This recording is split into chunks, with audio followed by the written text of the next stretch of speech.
Well, here's a review on an Orbit water timer. These are not available anymore, but they have a similar model.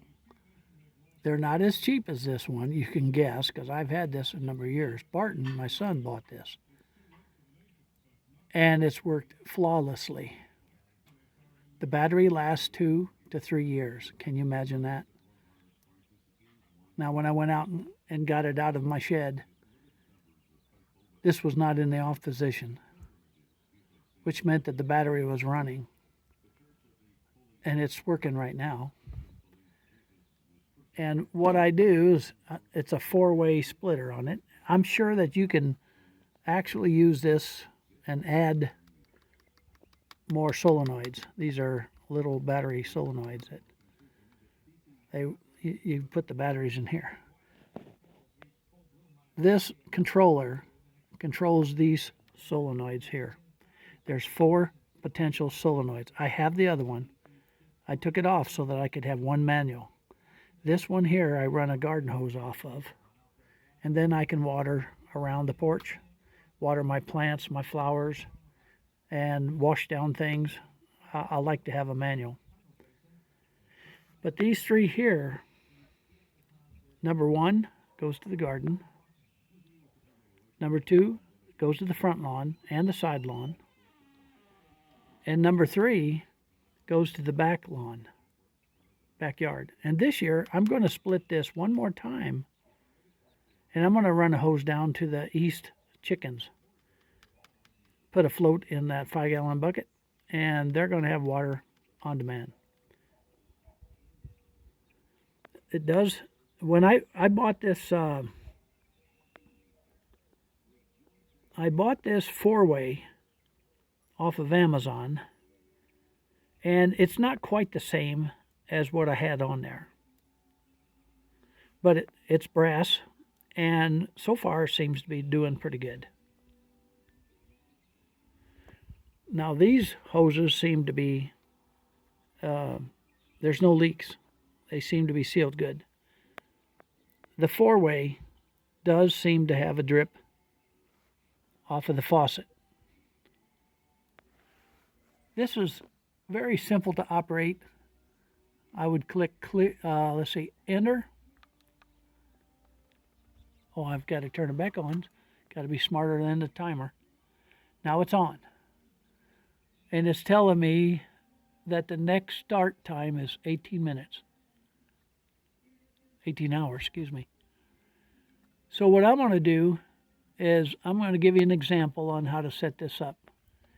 And I think most of them are going to be about the same. I hit enter. I arrow over to the hose that I want. When you see it flashing, then you immediately start putting time in and hit enter. Now there's a time you have to get all that done. If you wait 20 seconds, 30 seconds, it's probably going to go back to its original page, and you've just missed your set time. I think a lot of wristwatches are the same way. So you can set this up. Now, what this is doing is I'm doing a manual operation. But you can set up the day, start time, how long it's going to run time, and how often.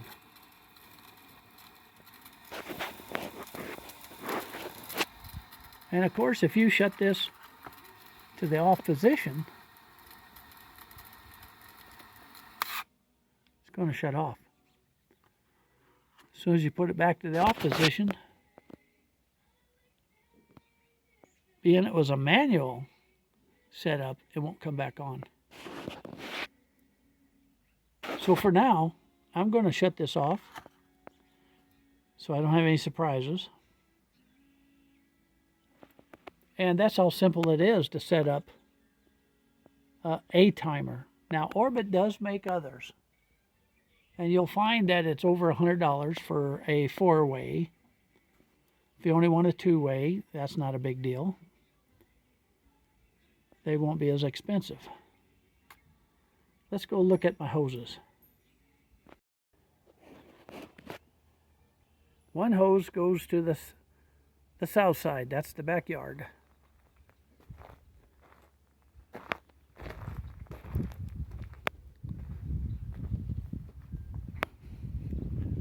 One hose is running out to the garden,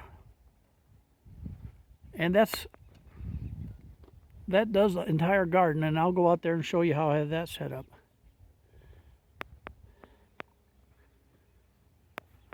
Garden is on the first solenoid, so that's number one.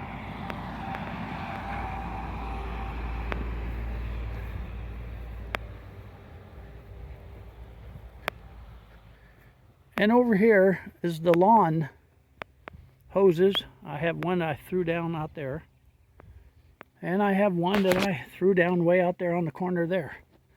So I can run two hoses here. Plus, I also have a garden hose that runs over there for my roses. That's the third one.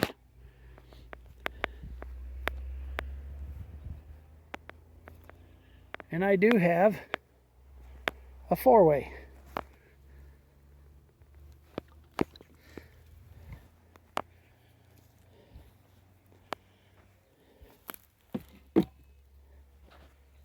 Now this four-way is aluminum with plastic valves, and I'm assuming it's going to be okay, but if you leave those plastic valves in the sun, you know what's going to happen. They're not going to do so good.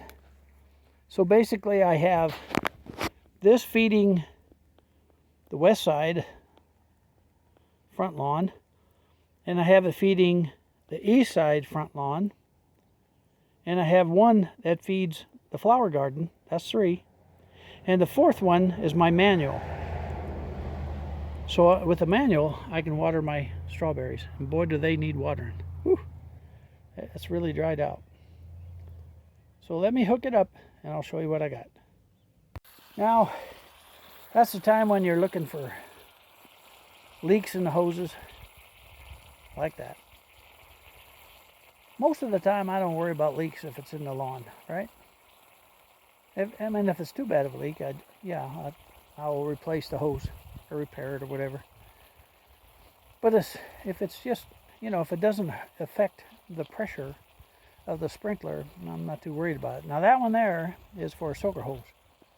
So see, I'm not so worried about it. And right now, the roses should be getting some water in that soaker hose. Boy, did that soaker hose make a difference in my roses. Run this garden hose out here, and whenever the two lines, yeah, right there. Okay, it's flushed out. Now I'll go ahead and hook it up. Pressure now. So for now, I'll shut that off.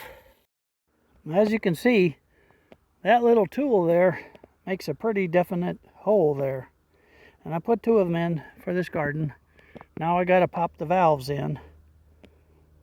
And once I pop the valves in, I can put these T-tapes back on.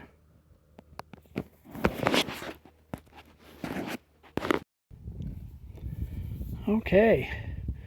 Now with some significant effort, because they're not easy to pop in there, I popped those in, and they're ready for the T-tape to be put on these valves.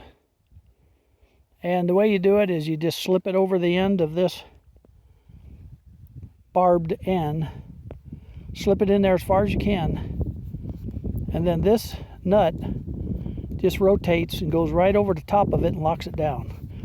That locks down the T-tape so it can't slip off with any water pressure. But you remember, we're down to 15 psi, so it's not that bad. Well, the insert's back in.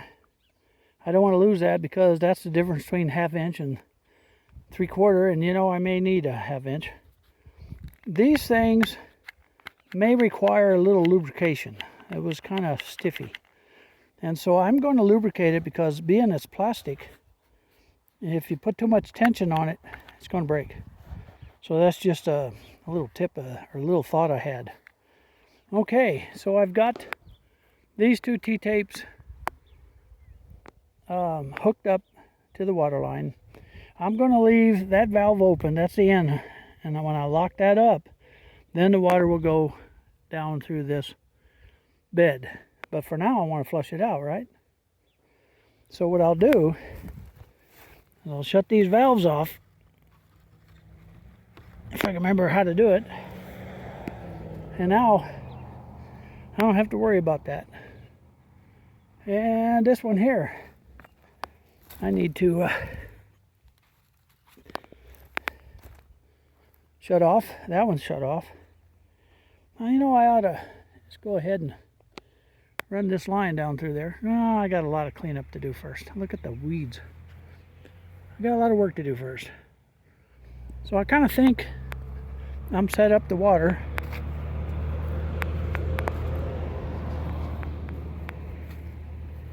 I think I'm set up to water now. So I think I'll just go back up there and turn that garden hose on. That's number one.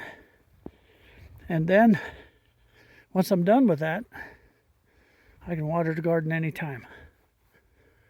Now, I don't know that you'll set your garden hoses up this way, but I just thought I'd share it with you how I do it. This Y right here is my manual line. One of the hoses going to reach back up there to the porch area. The other hose goes right on down to the garden so that I can spot water anything I want down there. So you see how one hose becomes two, and you can take them where you want. What's nice about this garden hose, most of the time I'm using that manual to water this area right here too. Put a sprinkler on it. And other times I put a little water gun on it. Okay, I'm going to go in the rest. I've been out here a while. Setting this up is not a 5-minute job. You've got to, check everything over, make sure the valves are good, and make sure everything is set up right. Sprinklers are not plugged up. And from there, all summer you can run this system till fall. Okay, folks, I hope this helped, gave you some ideas. And remember, that soaker hose over there in the flower bed could be used in your raised beds. Well, enough said. I hope it helps. We'll talk to you later.